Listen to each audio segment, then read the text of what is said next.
Fuentes de información epidemiológica.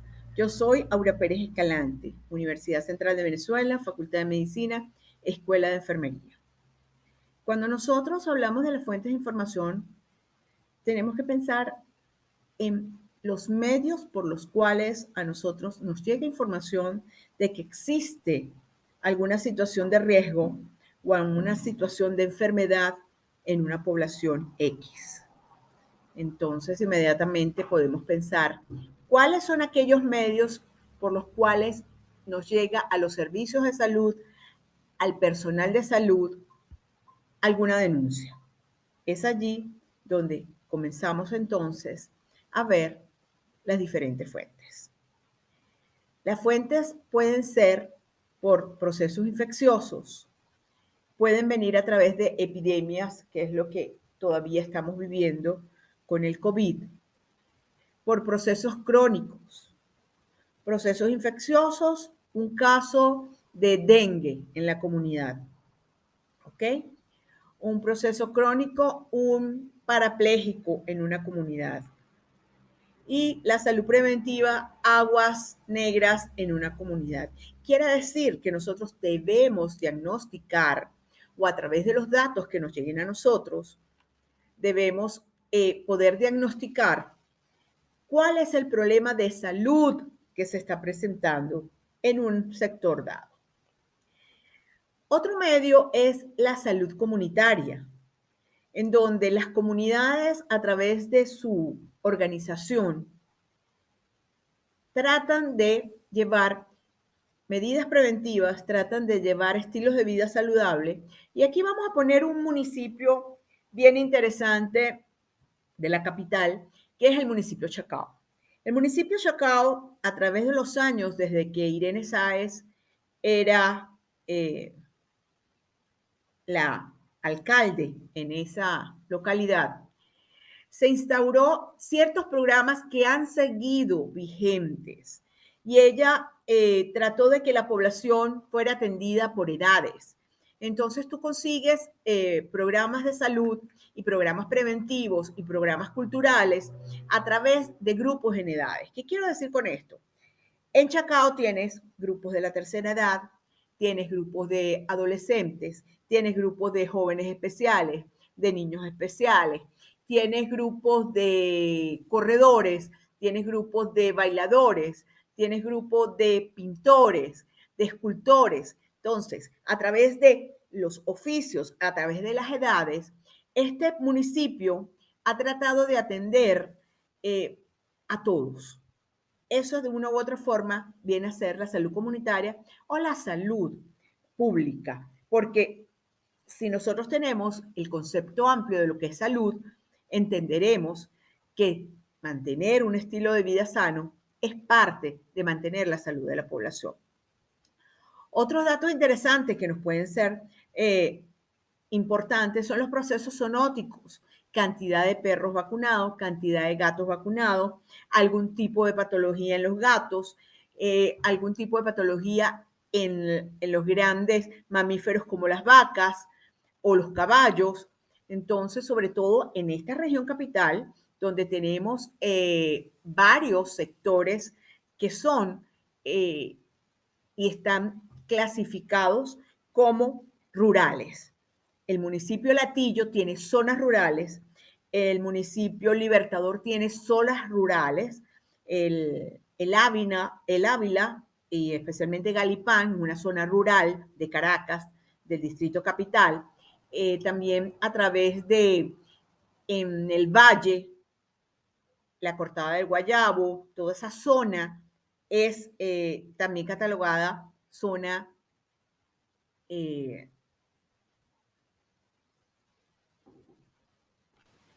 retomando lo que venía diciendo, las zonas rurales entonces no están ajenas a nuestra realidad en la capital.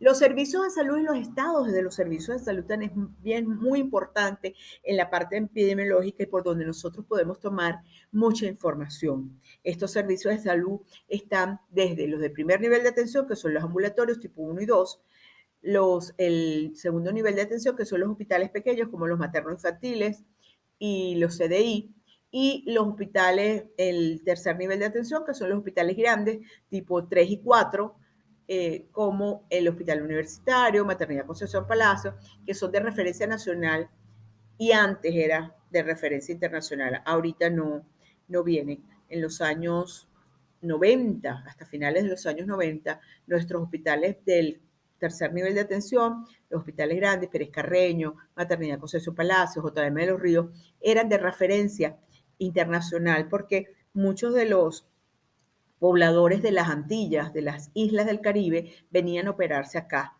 y a tratarse acá. Entonces ya no, ya eso cambió a partir del 2000, cambió esa situación. La vigilancia en salud es importante.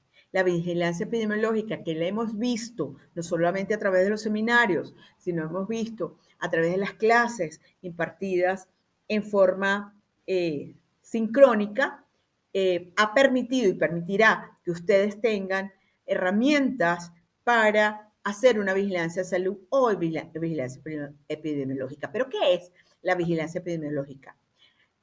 Chequemos, es la recolección, análisis e interpretación sistemática y continua de datos sobre la salud de las poblaciones, esenciales para el planteamiento, implementación y evaluación de la práctica de la salud pública, estrechamente integrada con la diseminación oportuna de estos datos por los responsables de prevención y control. ¿Qué quiere decir?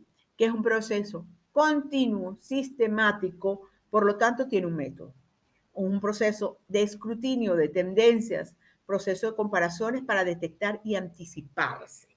Si nosotros tenemos un problema de TBC, porque en estos momentos hay ciertas poblaciones que no se están alimentando bien, y la TBC es una enfermedad relacionada a la falta de ingesta alimentaria adecuada.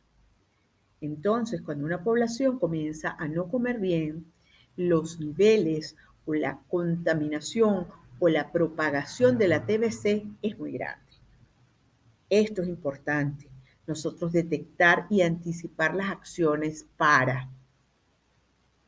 Nosotros tenemos entonces que unirnos con los consejos comunales y si nosotros en nuestra comunidad conseguimos que hay un TBC y que hay que alimentar mejor a la población, hay que hacer medidas como lograr que llegue un mercado popular donde vendan carne, pollo a precios populares, asequibles para esa población, no para toda la población, sino para esa, porque hay ciertas poblaciones que están más deprimidas que otras, porque no trabajan, porque simplemente son tercera edad y todos dependen de la jubilación o del amor mayor y son 130 bolívares mensuales. Entonces, ¿qué puede comprar una persona con 130 bolívares mensuales? Entonces, esas, detectar y anticipar las acciones en salud está en manos de la vigilancia epidemiológica y la vigilancia epidemiológica en muchos de los sistemas de salud está en manos básicamente del personal de enfermería calificado. Veamos nuevamente y aclaremos más las fuentes de datos para nosotros lograr la vigilancia epidemiológica. Notificación rutinaria y obligatoria de los eventos de interés. Existen algunas enfermedades que son de obligatoria denuncia. Si a mí me llega un caso de HIV a mi sitio de trabajo, automáticamente el responsable de la epidemiología o el enfermero epidemiológico de esa institución tiene que reportar a la institución de salud, llámese distrito sanitario o el nivel local de salud, tiene que reportar ese caso de HIV. Supónganse que es un caso de dengue. Se tiene que reportar obligatoriamente ese caso de dengue. Sarampión, todas las enfermedades infectocontagiosas, pero también existe de las enfermedades crónicas la denuncia, porque yo supóngase que soy la gerente de recursos humanos de Polar que está ubicada en el municipio Sucre, entre Los Ruices y Sí, en Los Ruices, está al sur de Los Ruices. Entonces, yo soy la jefe de recursos humanos de esta institución y me están faltando 4 trabajadores por dolor lumbar. Eso no es normal. Que un servicio o una dependencia de una compañía como Empresas Polar, 4 personas tengan la misma dolencia, 4 personas tengan el mismo diagnóstico. Quiere decir que ahí hay un problema de salud ocupacional, que está pasando algo, que no se está utilizando las medidas preventivas, no se está utilizando los protectores, no se está utilizando si son personas que cargan peso, no se está utilizando las medidas adecuadas para agacharse y recoger los envases o lo que ellos tengan que movilizar, no se están utilizando las grúas, se está utilizando más la parte corporal y se está utilizando mal la parte corporal de los trabajadores. Entonces, fíjense ustedes, esa notificación diaria de que yo tengo 4 personas con una lumbalgia, a mí me llama, me hace clic, clic esa situación de salud y es de denuncia obligatoria porque en Venezuela existe una ley que protege todos los trabajadores y tenemos que, a través del INSACEL, reportar estos casos. Entonces, no se reporta directamente a la jefatura de salud, pero existe un ente para la salud ocupacional donde hay que reportar. Quiere decir que la notificación rutinaria no solamente es a través de las enfermedades infectocontagiosas, sino de las crónicas también. Registro administrativos, registro civil, reportes de laboratorio, historias clínicas, hospitalarias, reportes de consulta externa, protocolos de necropsia. Vamos a suponer que hay una mortandad relacionado a una bacteria en una comida o a un agua contaminada. Cuando se realiza la necropsia de ley, sale que está todas esas personas que murieron, los 10 niñitos, los 10 viejitos que murieron, fue por tomar o ingerir agua contaminada. Automáticamente eso es denunciable. De aquí parte entonces la vigilancia epidemiológica. Supóngase que estos ancianos, estos 3 personas, 10 de personas de la tercera edad vivían en una casa de ancianos, ¿sí? Un ancianato. Entonces hay que empezar una investigación allí de qué es lo que está pasando. Otra es investigación y búsqueda activa de casos de brote. En el caso de sarampión, vamos a suponer que se dio en la primera avenida de Petare, no, exactamente nos da la dirección, hay que hacer un bloqueo epidemiológico de unos metros cuadrados alrededor de la casa cero, donde está el caso cero, para hacer una búsqueda activa de casos. Encuestas, serologías, entomológicas, morbilidad, demográficas y de salud. Todos estos datos a mí me llevan a reportes de situaciones de salud. Los rumores originados y divulgados en la comunidad. Si empezamos a oír, mira, parece que en aquella casa roja, con puerta amarilla, con techos azules, hay un caso de lo que ustedes quieran, hipertensión, están botando al frente de su casa la basura y la basura es sobre todo tintes porque allí pintan carros. Entonces, pinturas, eso es tóxico. Y están echando los residuos a la quebrada que pasa por detrás de las casas. Eso es un rumor, pero un rumor que tenemos que nosotros como personal de salud chequear. ¿Ok? Es importante entonces ver cómo va a llegar para nosotros la fuente de datos para iniciar la vigilancia epidemiológica. ¿Qué es un sistema de información? Y en este caso quiero hablarles del último creado por la OMS-OPS, que se llama IS4H, que es un formato digital, no se está utilizando todavía porque es muy nuevo, no se está utilizando en todos los países de Latinoamérica, sí se está utilizando ya en varios países de Europa, Estados Unidos, aunque Estados Unidos estaba reacia a partir del COVID, la OMS, OPS, quedó muy mal parada con su falta de información oportuna y veraz a las poblaciones. Entonces, hay muchos países que realmente han querido salirse de la OMS, pero todavía la salud tradicional, pues todavía estamos muy apegados a los lineamientos OMS, OPS, que tienen muchas cosas buenas, así como tiene cosas malas, que no nos informó adecuadamente acerca del COVID,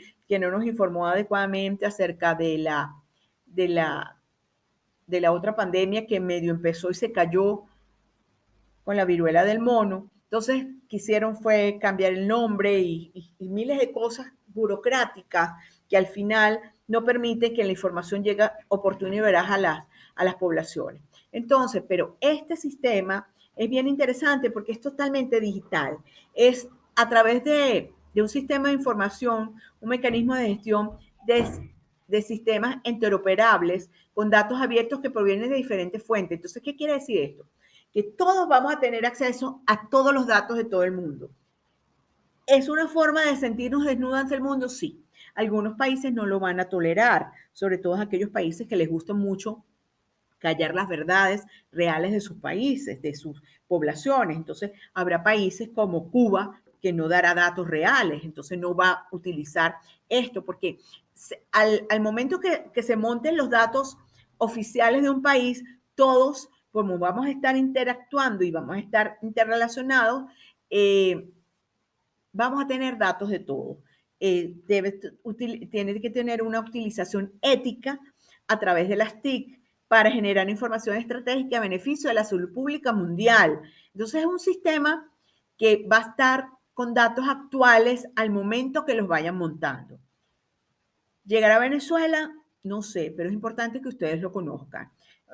2022 y no se ha oído nada acá de que se vaya a implementar en Venezuela, pero tenemos que conocerlo y que existe y que hay países que ya lo están utilizando, ya están coordinando acciones para que los diferentes entes informen al Ministerio de Salud y el Ministerio de Salud sea quien informe estos datos a través de las herramientas tecnológicas, a través del Internet, a toda la población. Vamos a tener datos mucho más rápidos que el mismo COVID y entonces lo vamos a poder utilizar en forma positiva, ¿ok? Para investigaciones, para saber cómo están las poblaciones. Recuerden que todos los sistemas de información y toda la vigilancia epidemiológica va a partir de los determinantes de salud. Recuerden esto siempre. Estos determinantes o factores o indicadores me van a mí a permitir hacer un análisis concreto y real de un problema de salud pública. ¿Por qué? Porque es la manera de nosotros obtener datos de una población a través de los factores demográficos, sociales, económicos, culturales, epidemiológicos, políticos, tecnológicos y de servicio. En mi página web, saludysaberes.com, allí hay muchísimos artículos que hablan de los determinantes de salud y cómo utilizarlos. Y en mi canal de YouTube, Aura Pérez Escalante, ustedes también pueden encontrar muchísima información al respecto de los factores y cómo aplicarlos, porque al analizar estos determinantes de la salud, vamos a saber datos de las poblaciones que van a ayudar a nosotros realizar mejor la vigilancia epidemiológica, la vigilancia en salud. Entonces, retomemos. Las fuentes de información en salud me permiten a mí registrar información básica para el actuar de enfermería. Los censos son datos importantes. Registros civiles son datos importantes, el número de nacidos, el número de muertos. Encuestas realizadas por sectores como universidades y sectores como clínicas privadas, como sectores como servicios de salud, me permiten datos de la población. Y también vamos a tener datos basados en instituciones, registro de recursos, registros individuales, registros de servicios. Entonces, si nosotros unimos y analizamos y coordinamos toda esta información a través de los determinantes de salud, nosotros podemos de una manera u otra tener una vigilancia epidemiológica óptima de una población dada en la cual estemos trabajando. Muchas gracias.